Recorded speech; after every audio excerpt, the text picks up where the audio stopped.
10,000 people have signed up to have a chip implanted in their brain by Elon Musk's company, Neuralink. And they're not doing it just to control computers with their thoughts. Musk has openly said this technology will eventually let you upload your memories, download your consciousness into a robot body, and achieve a form of immortality. This isn't science fiction anymore. 9 people already have these chips in their brains right now. So what the hell is actually happening here? Let's break this down. Okay, so let's start with what Elon Musk actually said, because this is where it gets wild. Back in July 2025, during a live stream, Musk was talking about the future of Neuralink, and he didn't hold back. He said it could eventually reach the point where you can upload your memories and create a saved version of yourself.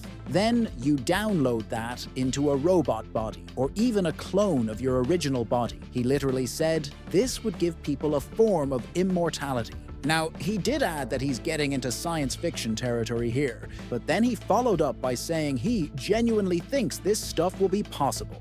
Not maybe, not if we're lucky. He thinks it will happen. This isn't the first time Musk has talked about this concept either. He's been referencing something called a neural lace for years. It's from a science fiction book series called The Culture by Ian Banks. In those books, humans get implanted with this device when they're young, and it basically records everything about your brain. Your memories, your personality, your entire mental state. If your body dies, you can be restored into a new body with all your memories intact.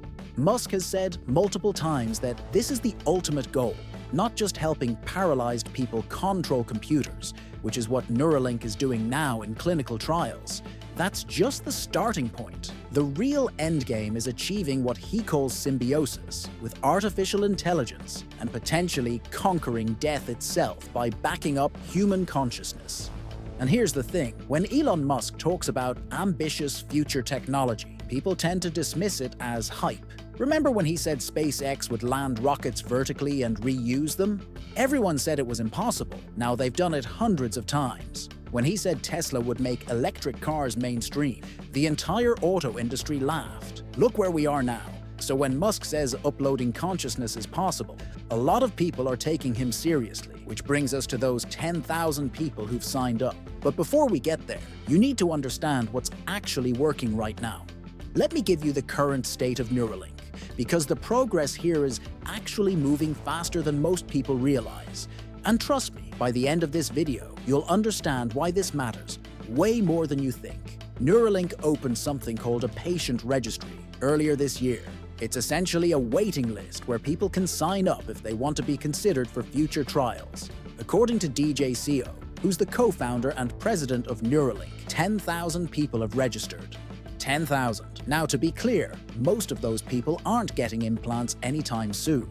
The current trials are very limited. Right now, only people with paralysis from conditions like spinal cord injuries, ALS, or similar motor disabilities can qualify. So if you're a healthy person who just wants to become cyborg immortal, you can't sign up yet. But the fact that 10,000 people have already registered tells you something about where this is headed. As of right now, 9 people have actually received Neuralink implants. The company did 2 surgeries in a single day back in July 2025, which was a first for them. That brought the total to 9 participants. And according to Musk, all of them are doing well. Their implants are working. They're able to control computers with their thoughts, play games, browse the internet, all using just their brain signals. The first patient was a guy named Nolan Arbol.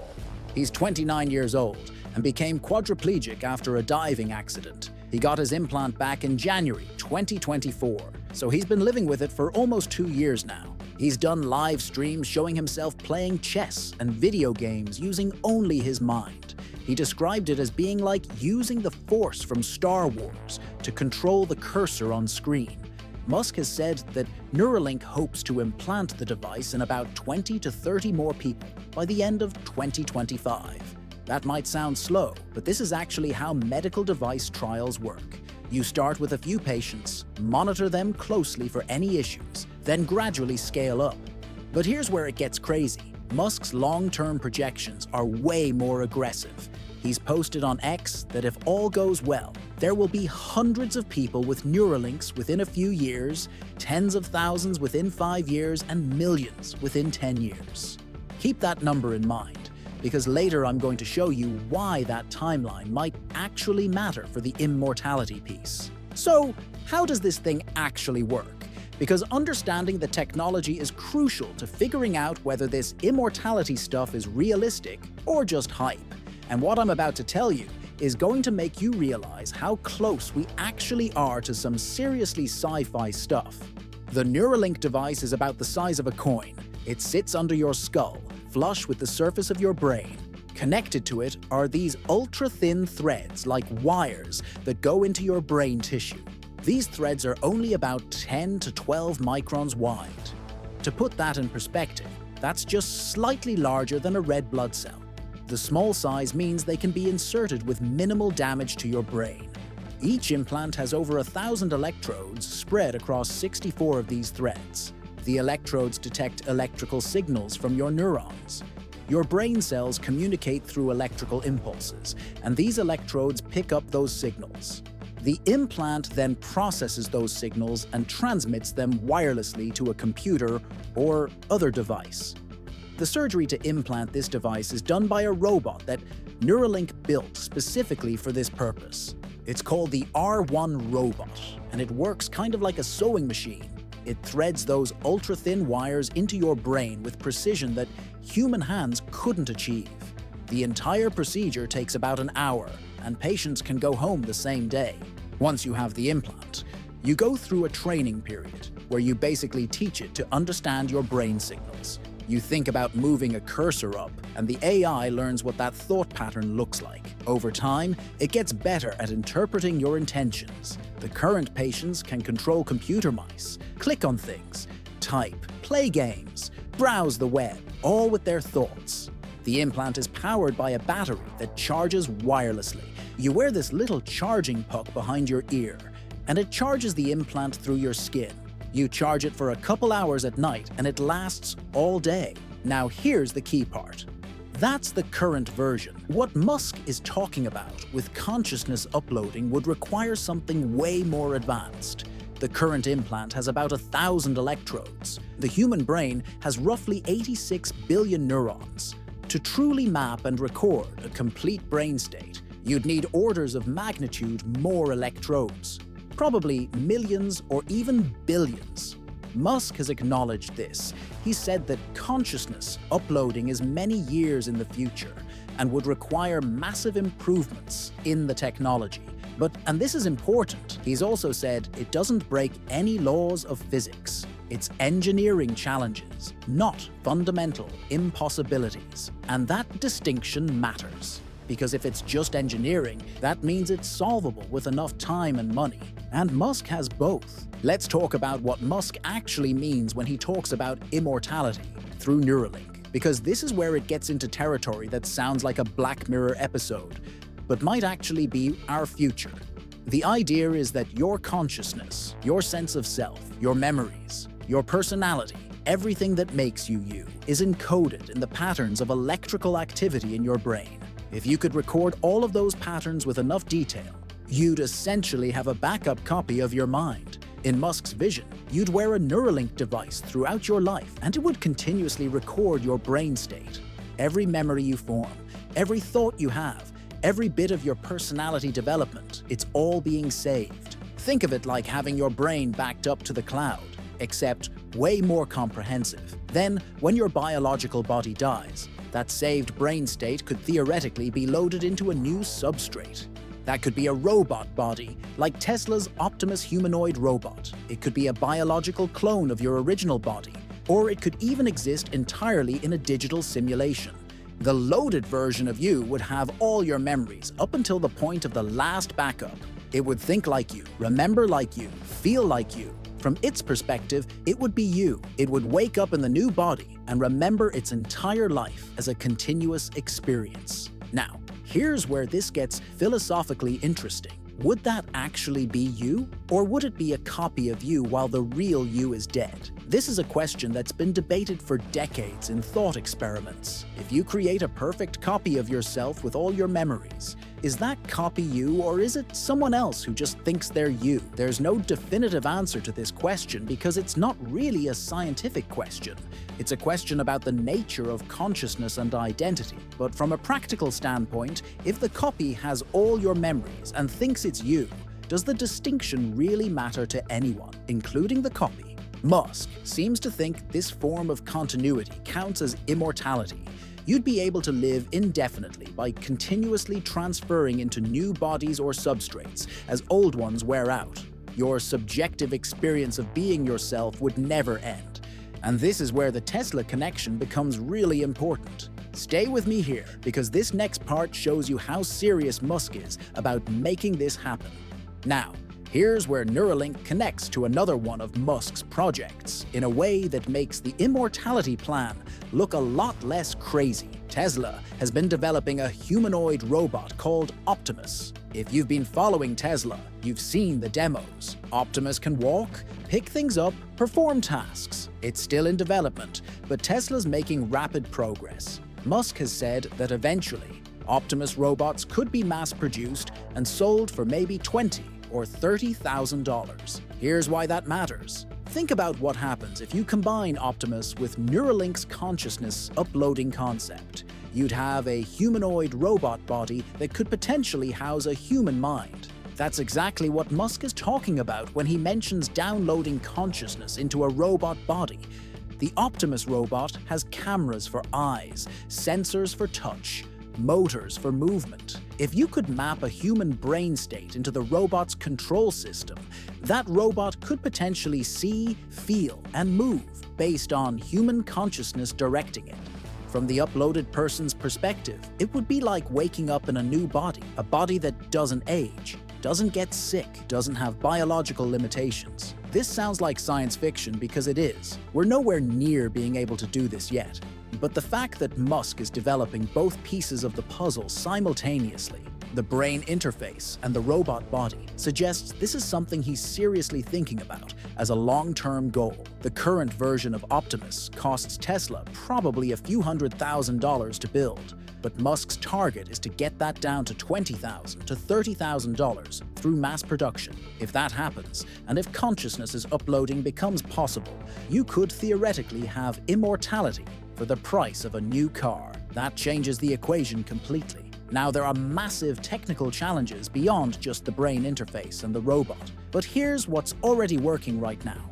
Let's bring this back to what's actually working right now, because separating current reality from future speculation is important. The 9 people who currently have Neuralink implants are using them for much more modest purposes than immortality. They're using them to control computers, to communicate, to regain some level of independence that their paralysis had taken away. Nolan Arbaugh, the first patient, has been incredibly vocal about how life-changing this has been for him. He can browse the internet, play games, interact with technology in ways he hadn't been able to since his accident. He's described it as giving him back a sense of autonomy. In one of his live streams, he played an online game for 8 hours straight, using just his mind. 8 hours. That's not a tech demo. That's actually using it for real life. The technology is working well enough that Neuralink has been able to expand trials. They've done procedures in Canada now, not just the US. They're ramping up the pace of implants. The FDA is allowing them to move forward, which means the safety profile looks acceptable so far. There have been some issues. Early on, some of the electrode threads in Arbaugh's implant retracted from his brain tissue, reducing the signal quality. Neuralink made adjustments and solved that problem, but it shows that this is still very much experimental technology, being refined in real time. Other companies are working on similar brain-computer interfaces too. Neuralink gets a lot of attention because of Musk, but there are competitors like Synchron, Paradromics, and BlackRock Neurotech. Some of them have different approaches that might have certain advantages. Synchron, for example, doesn't require open brain surgery. Their device goes in through blood vessels. So this is an active area of research across the industry. The point is, brain-computer interfaces are real, and working today for specific medical applications. The current technology can read brain signals and translate them into computer commands. That's proven. The question is how far it can eventually go. Can it go from helping paralyzed people control cursors to fully mapping and uploading consciousness? That's the massive leap that's still entirely theoretical, but that leap is what those 10,000 people on the waiting list are betting on. And the implications of that leap are where things get really complex. We need to talk about the implications here because they're massive and they're going to affect everyone, not just the people who get the implants. First, there's the access question. If consciousness uploading becomes possible, it's going to be incredibly expensive, at least at first. We're talking about technology that might cost millions of dollars per person. That means it would only be available to the ultra-wealthy. You'd have a situation where rich people can achieve immortality while everyone else ages and dies normally. That creates a level of inequality that's hard to even imagine. The gap between the haves and have-nots wouldn't just be about money anymore. It would be about literal lifespan. Second, there's the security and privacy issue. If your entire consciousness, all your memories and thoughts, are digitally stored somewhere, what happens if that gets hacked? What if someone steals your brain backup? What if governments demand access to it? We're already struggling with digital privacy for our photos and emails. Imagine that, but for your entire mind. The level of vulnerability is almost incomprehensible. Third, there's the question of control and ownership. If you upload your consciousness, who actually controls it? What if the company that maintains the servers where your mind is stored decides to shut down? What if they get bought out by someone with different values? Your continued existence would depend on corporate stability and goodwill. That's a terrifying dependency. Fourth, there are the philosophical questions about identity and what it means to be human. If you can copy consciousness, can you make multiple copies? Could there be 10 versions of you running simultaneously? Which one is the real you? And if your consciousness is running on a computer server, are you still human or have you become something else? These aren't just abstract philosophical questions. They would have real legal and social implications. Then there's the societal impact. If a significant portion of humanity achieves digital immortality, what does that do to human culture and civilization? Do uploaded minds have the same rights as biological humans? Can they vote, own property, get married, have jobs? How do laws and social structures adapt to a world where some people never die? Morgan Stanley put out a research report about Neuralink that specifically warned about these implications. They called brain-computer interfaces the new frontier for humanity and said they'll require serious moral, ethical, and legal regulatory considerations. That's coming from investment bankers, not philosophers. These questions don't have easy answers. But they're questions we're going to need to start seriously thinking about, because this technology is moving forward whether we're ready for it or not. So let's be real about the timeline here, because Musk is famous for overly optimistic predictions. And understanding the actual timeline helps you figure out how seriously to take all of this. When Musk talks about millions of people having Neuralinks within 10 years, that's probably aggressive. The current pace is measured in single-digit surgeries per month. Scaling from that to millions would require not just FDA approval for broader use, but also solving manufacturing, surgical capacity, and cost problems.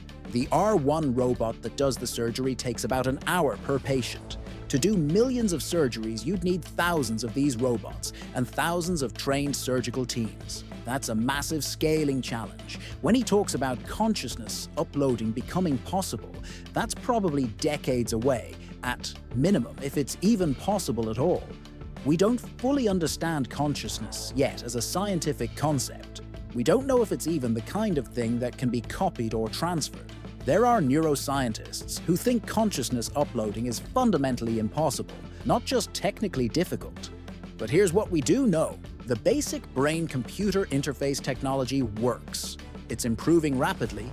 The investment pouring into this field is massive. Neuralink alone has raised over $150 million, and Musk has a track record of achieving things people said were impossible, even if they take longer than he initially claims. So, is immortality through Neuralink realistic in our lifetimes? For most of us watching this video, probably not. Is it something that might be achievable eventually? Maybe. Is it something that's actively being worked toward with serious resources? Yes, absolutely. The 10,000 people who've signed up for Neuralink aren't necessarily expecting immortality next year, but they're betting that this technology will improve their lives in meaningful ways and maybe, just maybe, lead to something transformative down the line. The first group getting this technology will be people with paralysis and disabilities. But if it works, if it proves safe and effective, the applications will expand. First, to other medical conditions, then potentially to cognitive enhancement, then eventually maybe to consciousness backup and transfer. Each step builds on the previous one. So here's where we're at. Elon Musk has openly stated that Neuralink's ultimate goal includes achieving a form of immortality by uploading human consciousness. 10,000 people have signed up to be part of this journey. 9 people already have these devices in their brains. The technology is real and working for basic applications right now. Whether the bigger vision of consciousness uploading ever becomes reality is still an open question. There are enormous technical challenges. There are philosophical questions that might not have answers. There are societal implications that we're nowhere near prepared to handle. But the fact that this is even being seriously attempted tells you something about where we are as a civilization. We're at a point where the line between science fiction and actual science is getting blurry. The technologies that used to exist only in movies and books are becoming engineering projects with funding and timelines. This is happening. Whether you think it should or shouldn't, whether you'd want it for yourself or not, Neuralink is moving forward. And if Musk gets his way, the concept of human mortality might look very different 50 or 100 years from now than it does today. The question isn't really whether this technology is coming. The question is what we do when it gets here. Who gets access to it? How do we regulate it? How do we ensure it's used responsibly? These are conversations we need to be having now, not decades from now when the technology already exists. That's the situation with Neuralink and Musk's immortality plans. If you want to stay updated on how this develops, subscribe, because this is one of those stories we're going to be following for years. This is genuinely one of the most significant technological developments happening right now. Subscribe and drop a comment and let me know what you think.